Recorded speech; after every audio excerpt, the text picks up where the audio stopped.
Assalamualaikum warahmatullahi wabarakatuh. Terima kasih saudara-saudara sekalian. Ada 7 ciri orang-orang yang bijak yang boleh kita tauladani ataupun kita ikuti sebaik mungkin. Sebab beginilah, orang yang bijak sebenarnya belajar daripada orang bijak yang lebih bijak daripada kita, betul tak? Kalau kita nak bijak, kita cari orang-orang yang lebih bijak pada kita supaya kita boleh belajar. Tetapi saya dah rangkumkan, saya dah summarizekan, buat kesimpulan, ada 7 ciri-ciri yang hampir sama kepada semua atau daripada semua orang-orang yang bijaksana yang ada di luar sana. Kemungkinan anda pun orang yang bijaksana, pastinya kalau tidak kita takkanlah boleh hidup sampai selama ni. Tetapi ramai orang hidup cuma orang panggil macam float. Dia cuma terapung-apung, ikut saja arus, mana pergi dia dibawa. Kadang-kadang naik, kadang-kadang turun, tidak berpeluang untuk menjadi sebenarnya sesiapa saja yang hidup di dunia ni boleh jadi apa sebenarnya maksimal, optima, apa yang seharusnya use kurang-kurangnya. Kalau Tuhan bagi markah 100 poin, kita kena skor A. Berarti kita kena skor 75-80 mark lah ke atas, betul tak? Boleh saya bantu, saya sendiri masih belajar dan insyaAllah selagi mana kita hidup, kita boleh belajar. Baik, nombor 1, ambil pen ni sebab bagus untuk anak-anak muda pun, untuk mereka yang masih lagi mencari haluan hidup, amatlah best. Okey, saya kalau tahu ni dulu bukanlah susah sangat, sebab ada bedanya antara orang yang pintar, that means intelligent, kalau dibandingkan dengan orang yang apa? Orang yang bijaksana. Pintar ni maksudnya pandai atau berilmu, dan selalunya mereka you akan jumpa di universiti-universiti, academician, orang yang buat research, memang pintar. Maksudnya kalau you check dia punya IQ score dia menggila-gila tinggi, okey. Tapi tak sama, tak semestinya sama dengan orang yang bijaksana.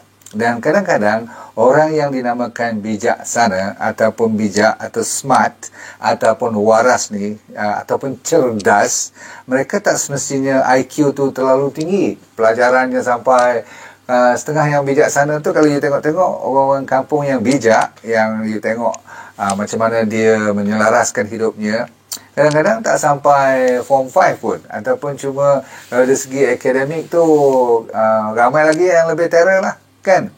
Sama juga yang bijaksana dari sudut bisnes pun, tak semestinya orang yang pintar, yang belajar tinggi-tinggi, mereka boleh berjaya dalam industri perniagaan umpamanya, ataupun cuba menyelesaikan masalah-masalah besar, masalah-masalah yang termasuklah daripada malapetaka sehingga kan membawa kebahagiaan. Semua tu kadang-kadang you tengok balik, mereka tu belajar daripada kehidupan, maksudnya life, university.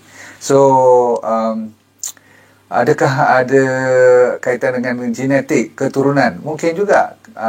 Seringkali kalau you tengok bapa kalau jadi inilah orang yang cendekiawan, mak pun orang yang betul-betul tinggi dia punya ilmu, bijaksana juga, dia boleh bawa ke bawah. Yes, dengan syarat anak tu digilap betul-betul dan diajar dan mempunyai pengalaman yang bersesuaian untuk jadi bijaksana. Okey, baik. Mulakan dengan nombor 1. Kalau kita nak jadi bijak, orang-orang kat luar sana yang bijak sebenarnya, ready? Dia mudah mengadaptasi. Saya ulang, dia senang melazimkan diri, mengadaptasikan diri kepada ataupun di tempat-tempat dalam suasana apapun. Dia senang adapt. Maksudnya dia senang melazimkan diri. Kalau orang yang kadang-kadang pintar, bijaksana, banyak memikir dan sebagainya, dia tak boleh. Sebab dia terlalu strict ataupun dia selalu tidak boleh berkembang pemikirannya. Jadi dia nak macam tu saja. Tapi orang yang bijak ni, dia tengok, dia kaji dan dia senang meningkatkan daripada pengalaman tu. Orang yang bijaksana adalah orang yang percaya pada diri sendiri. Maksudnya keyakinan diri tinggi. Self-confident very high. So ready? Copy dulu. Senang adaptasi dan tinggi keyakinan diri. Itu orang yang dinamakan ciri pertama nak jadi bijak. Okay, kalau tidak, susah nak jadi bijaksana. Nombor 2. Okay, orang yang bijaksana kalau you tengok kat luar sana, di pasaran kat luar. Kalau nak cari mereka, you akan kenal mereka. Yang berjaya katakan ramai, tapi yang bijaksana you belum tentu siapa. Saya ulang, yang kadang-kadang nampak macam kaya raya dan sebagainya, kadang-kadang mungkin nasib saja, ataupun mungkin mak bapak dia bawa turun harta. Tapi orang yang daripada bawah naik ke atas, itu yang sentiasa, nombor 2, tidak mudah tersinggung. Ni saya nak tanya you. Kalau you jenis yang senang panas baran, yang cepat-cepat melenting, baling pinggan, tendang pintu, baling fail, hempas telefon, you bukan bijak. Sebenarnya, you tak bijak. Orang bijak jarang-jarang tersinggung. 1. Nombor 2, dia jarang iri hati. Dan dia cuma iri hati kepada benda-benda yang lebih positif. Contoh, kalau kita iri hati dengan orang yang lebih alim, yes. Kita iri hati dengan orang yang rajin belajar, yes. Kita iri hati dengan orang yang banyak jadi sabar, yes. Jadi orang yang bijaksana, dia cuma iri hati kepada benda yang positif yang dia belum capai, dan dia langsung tidak iri hati kalau orang tu berjaya, dapat pangkat lebih, dapat gaji lebih, bisnes dia meningkat. Bahkan dia suka sangat cari orang macam ni sebab dia nak pergi cari ilmu. Faham tak? Jadi dia tak tersinggung lah. Setengah kita kan mata hijau, tak boleh tengok orang lain berjaya. Ada tak anda ni yang tak suka tengok jiran bawa kereta yang lebih besar, ataupun anak-anak dia orang balik daripada universiti lebih berjaya? Ada tak? Rasa macam alah. Kalau you cakap macam tu, you tidak bijak. Okay? Seulang, jangan sampai kita iri hati ataupun kita rasa banyak sangat kekurangan, nak banyak berbandingkan diri kita dengan orang-orang yang lebih berjaya. Sabar. Jadi orang yang bijaksana, dia belajar dan dia tengok dan dia nak tahu macam mana dia orang tu berjaya. Itu dinamakan orang yang ciri kedua untuk jadi berjaya dan jadi bijaksana. Nombor 3, ready? Orang yang sebelum dia jadi betul-betul bijaksana, cuma bijak dulu atau nak jadi bijak, dia memulakan proses-proses yang kadang-kadang buat kesalahan. Seulang, ramai daripada kita kalau nak jadi bijak besok, jangan takut membuat kesalahan. Dan orang yang bijaksana, dia mengaku dia buat kesalahan. Kalau dia buat kesalahan, dia mengaku dan dia cepat-cepat betulkan keadaan dan belajar daripada kesalahan itu. Boleh tangkap cerita saya? They learn from their mistakes, and sometimes yang lebih bijaksana, dia belajar daripada orang punya mistake. Lagi dahsyat, lagi laju dan lagi pintas. Orang kata apa, you don't have to go through, just learn from other people punya mistake, supaya you tak perlu lalui kesengsaraan. Nombor 4. Okey, nombor 4 ialah, kalau nak jadi bijaksana, you tengoklah ciri-ciri orang-orang yang di luar sana tu. Kalau you baca dia orang punya biografi, maksudnya sejarah hidup mereka tu, mereka selalunya berfikiran luas. Mereka tidak sempit pemikiran. Saya ulang, mereka itu luas pemikiran, open-minded, dan sentiasa terbuka. Radar dia orang tu tak tertutup. Boleh tangkap cerita ni? Alright, jadi kalau you orang yang terlalu sempit fikiran, macam ni lah. Kalau garam, you masuk dalam satu gelas yang kecil, dan you tuang air, dan you minum air tu. Garam tu rasa macam mana? Garam setengah gelas tu penuh dengan garam, lepas tu you tuang air, you kacau, you rasa tengok garam tu. Boleh tak you telan? Tak boleh kan? Dia bukan saja masin, bahkan dia sampai jadi pahit, kelat, sampai nak muntah pun, betul? Jadi susah you nak handle. Tetapi kalau garam yang sama, setengah gelas ni, ditabur di danau, ataupun di tasik, ataupun ditabur di kawasan yang luas, kolam yang besar, ada rasa tak? Ada rasa tak garam tu? Kan? Tak rasa kan? Tapi garam tu ada kan dalam kolam besar tu kan, dalam tasik tu kan? Itu berarti ada cara untuk kita meleraikan. Dia orang-orang yang bijaksana ni, dia belajar konsep yang garam dalam gelas tu tadi. Berarti dia tengok secara luas, mikro. Jangan mikro sahaja. Itu. Ramai yang telah mendapat manfaat dari DND 369 Sacha Inchi Oil. Pastikan DND 369 Sacha Inchi Oil yang original hanya dari DND. Dapatkan daripada dropship sah DND. Nombor 5, okey, saya suka ni nombor 5 ialah kita selalu suka apa? Yang biasa-biasa, orang biasa-biasa ni cepat apa? Cepat bila tengok orang buat salah, bila tengok orang buat tak kena, ataupun kadang-kadang pada pendapat you yang tak kena. Dan you senang tak menghakimi orang? Sebab apa? Orang yang bijaksana, dia tidak menghakimi orang. Dia cuba mencari jawapan. Dan kalau boleh dia bantu orang tu, dia bantu orang tu. Kan? Dia tidak cepat-cepat nak kata, oh, kau salah. Mungkin dia salah betul, tetapi orang yang bijaksana, dia cuba membetulkan keadaan. Nampak tu?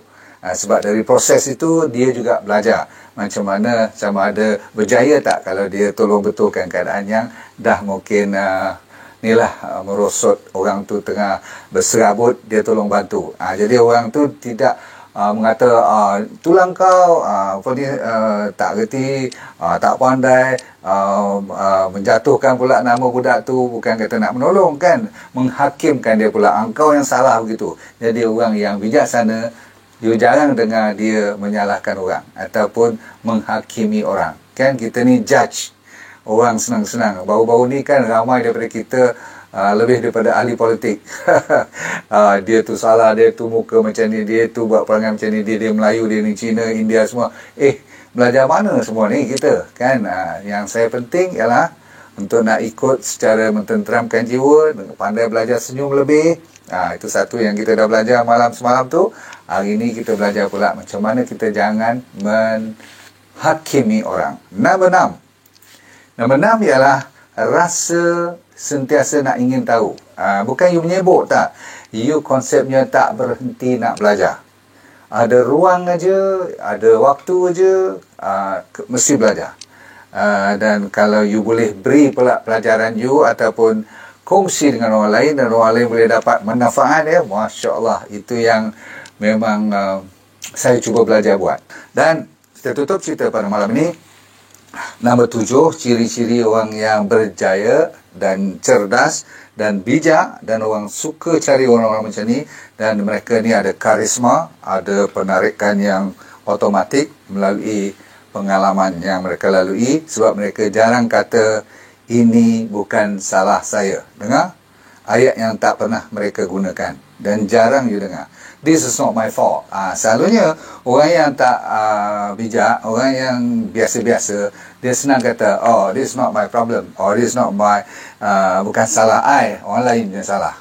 Orang bijaksana selalunya dia tak kata. Dia mesti cari jalan, dan kalau dia salah, dia mengaku ni salah saya. Okey, saya cuba betulkan, minta maaf, jalan terus perniagaan ataupun pelajaran ataupun kehidupan keluarga masing-masing. Okey, menyalahkan orang lain adalah bukan budaya orang yang bijaksana. Seterusnya, dia tidak menggunakan, saya fokuskan nombor 7 ni kepada perkataan. Sebab mulut ataupun keluarnya perkataan daripada orang bijaksana ni sebenarnya keluar daripada pemikiran mereka. Sebab tak mungkin mereka keluarkan tanpa memikir dahulu. Orang yang bijak, dia selalu fikir dulu sebelum dia lepaskan perkataan ataupun keputusan-keputusan, terutama sekali yang serius. Sebab fikiranlah yang menjadikan kata-kata, dan kata-katalah menjadikan tindakan, dan tindakanlah akan menjadikan kebiasaan. Apabila jadi kebiasaan dan tabiat, maka dia jadi karakter kita. Yang dicop, oh, dia ni perangai macam ni, dia ni perungus, dia ni penyabar, dia ni rajin, dia ni memang boleh harap semua. Itu karakter orang tu, kan. Dan last kali, bila karakter tu dah lekat, maka itulah dinamakan, orang sebut nasib tu. Oh, nasib dia cukup baik, oh, nasib dia tak baik. Mana kau tahu nasib dia baik tak baik? Terus macam tu ke? Memang Tuhan dah betulkan, dah kenal pastikan, tetapi melalui usaha dia dah ada karakter nasib dia baik. Bukan dia terus bernasib baik, 300,000 sehari ni bisnes. No. Dia melalui proses pemikiran. Dan pemikiran dengan kata-kata, dia tak akan sebut perkataan, oh, yang ni tak bagus. Harusnya dia lebih sempurna.